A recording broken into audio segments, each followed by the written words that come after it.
All right, time to check in with Jen St. Dennis from Business in Vancouver. Good morning, Jen. Good morning. Talking about a big merger in the drug world. That's right. Yeah, this is a merger we're talking about between Bayer, they're a German drug maker, they also make chemicals, and Monsanto, which is the U.S.-based maker of seeds, genetically modified seeds in many cases, and also chemicals that are usually used on farms, such as pesticides. So a giant merger. This bid is $62 billion. If it goes ahead, it would create this really mega company in the agricultural sector. So Bayer also has its own agricultural chemical sector. Now, of course, Monsanto is kind of infamous, has been really a lot of target of environmental activists who are against genetically engineered seeds.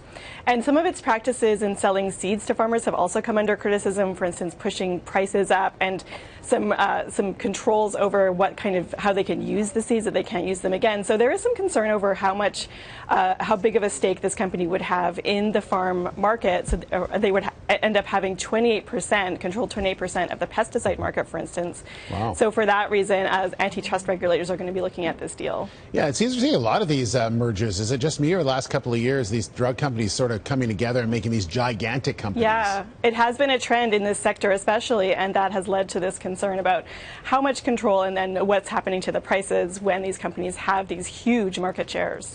All right, another story that you're following this morning is about BC's tourism sector, and we're sitting in May still, so how are we looking so far? Well, we're looking good, and that's based on the numbers for the first quarter of 2016, so for the first 3 months. So we saw an increase in tourists, a 16% increase based on the first quarter of 2015. And we're seeing an increase in visitors, especially from France and Mexico. So we're seeing a big jump in those visitors, and that's probably due to the direct flights that we saw being added at YVR, a direct flight to Paris and a direct flight to Mexico City.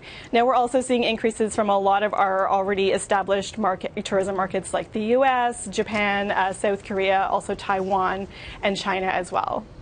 All right, Jen, thank you very much. If you want some more details from Jen, go to BIV.com for all of that. We'll see you tomorrow. Jen, thank you. Thanks.